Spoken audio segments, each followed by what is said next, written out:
Welcome back to the Pen and Inkwell. Thanks for joining me again today. Sorry it's been a couple of weeks since I last released a video. It's been a hectic few couple of weeks here.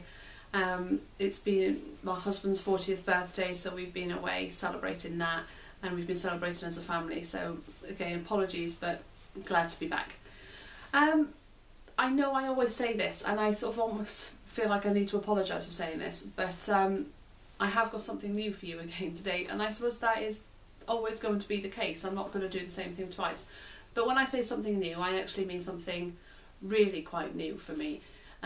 It's a brand I've not heard of before. It's a pen I've not seen before. It's a pen I haven't read an awful lot about either. So it took a fair bit of looking into this and having to sort of see actually what is it that's good about this, and what do I like, and what does this bring to the whole sort of fountain pen world as a whole, really. What I'm talking of, this is actually going to be part of the United Inkdom meta review site over at unitedinkdom.com, or actually not .com, sorry, .uk. Please go and head over and have a look when this meta review goes up live, which should be in the next week or so from filming this, which is today is the 28th of February. So please take a look at that and have a look at everybody's views of this pen, because there are 3 of us that have had a look at this pen, and we all had very different experiences of this pen and different opinions on it. So it really is worth having a look at that sort of overall balanced view of that. So what I'm going to do as well is I'm going to cut this short now today, because I've had a couple of comments that the intros are a bit too long. Please let me know whether they are too long, whether you do want me, whether that's just a couple of people, whether you like the intros, whether you want me to get rid of the intros. I quite like talking to you, but you know, if you want me to just get on with you having to look at the pens, then I can work with maybe sort of doing half and half, because I quite like bringing my personality to this as well. As I enjoy this bit, sort of feel like I'm chatting to you all, even though not really. I'm actually chatting to a camera with my 2 daughters sat behind. However, Sunday afternoon, what I'm going to be talking about, so I'll get back to the point, is this pen here. This is the Fosfor Bangalore. So this is a polyester resin pen that is an absolutely beautiful pen. And then on there it says, I'm looking at it here, Fosfor Pens made in Pune, India. I'm not sure if I'm pronouncing that right. Apologies if I'm not. But we have been sent this to have a look at, and we've all had a good sort of try this. I'm going to turn this camera around now for you to have a look at it more closely, and I'll let you know my thoughts. Thank you very much. So welcome back. Let's have a look now in a closer detail at this Fosfor pen. We can see imprinted on here that it says Fosfor Pens made in Pune, India. I hope that's how you pronounce it. And the first thing you'll find, and you'll notice on this pen, is the material on this. So this is a polyester resin that is beautiful. It's very smooth.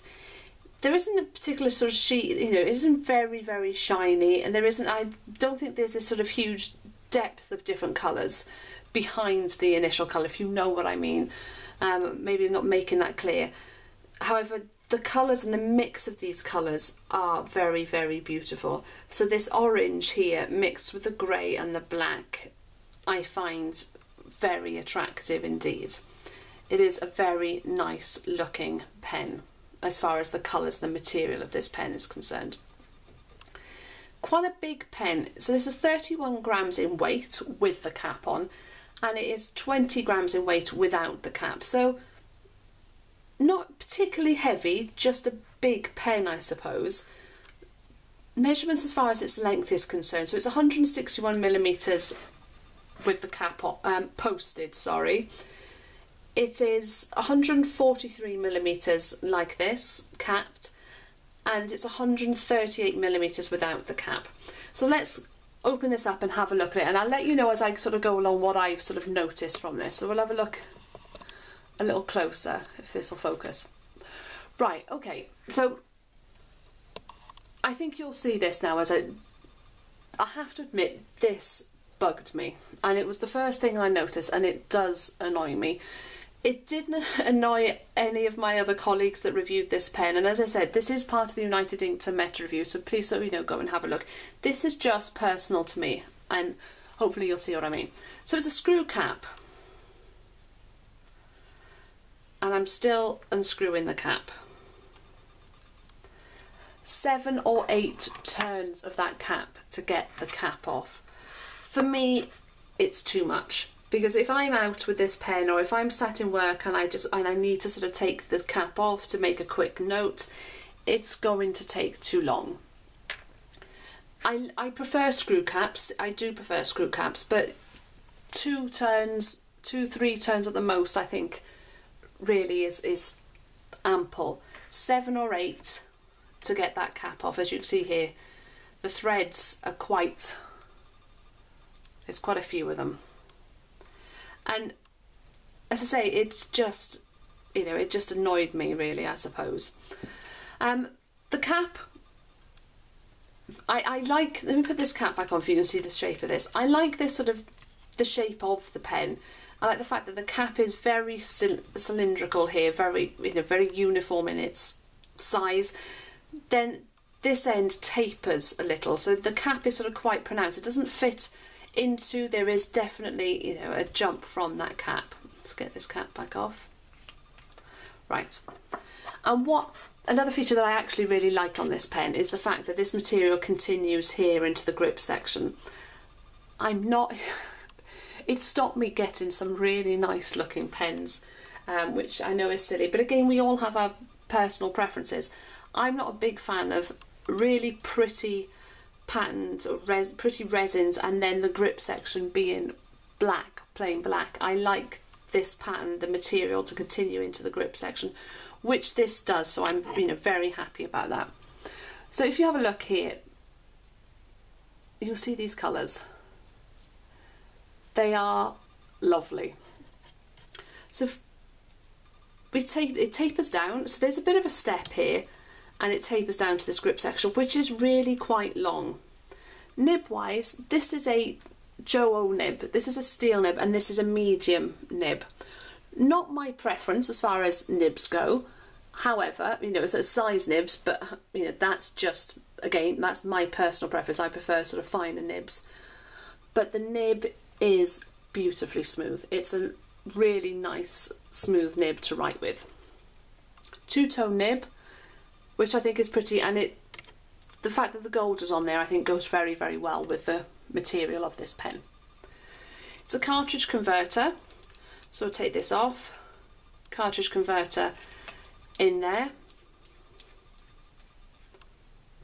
Right, size wise, for me, again, just me, it doesn't balance right. I find it just doesn't sit in my hand correctly. I've got quite small hands, and I find that this sort of grip section is a bit too long really, and it just doesn't sit. I want it to sit here, but it doesn't, because to grip it, it sits there, which then sort of gets on my nerves a little bit. I want it to sit in that gap there, which it doesn't, and for me it's just that little bit too long. Again, it's just my preference.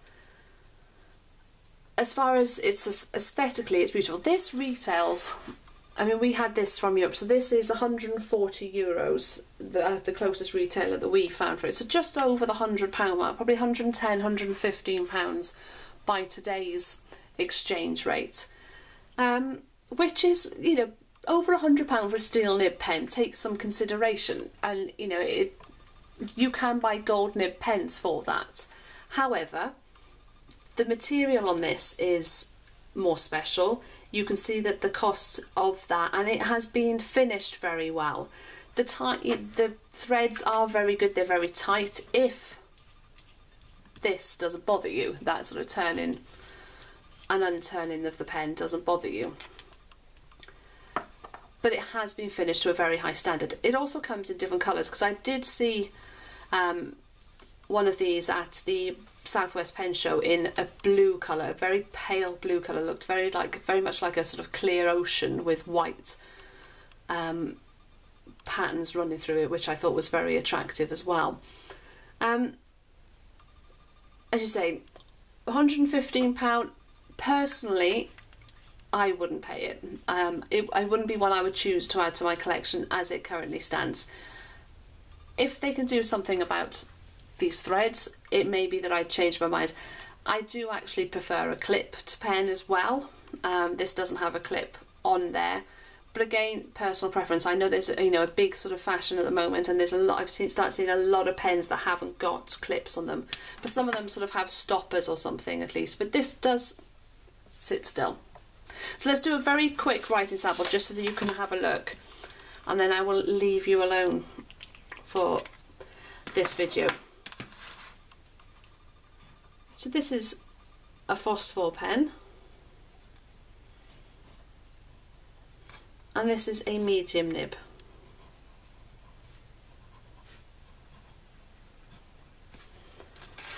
The ink today is Iroshizuku.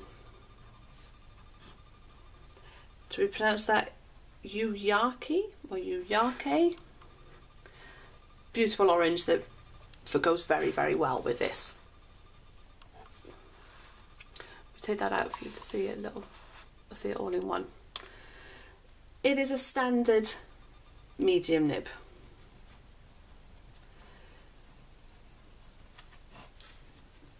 But absolutely buttery smooth. I had no issues with skipping, I had no issues with hard starts. It wrote straight away as soon as it arrived with me, and has continued to do so, as you can see. There's very little give in that, but I wouldn't expect it. It's a it's a steel medium nib.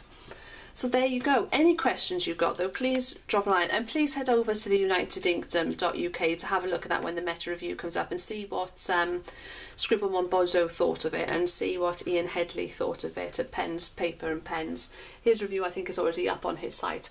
But head over, have a look, leave a comment, and I'll see you all again soon. Bye!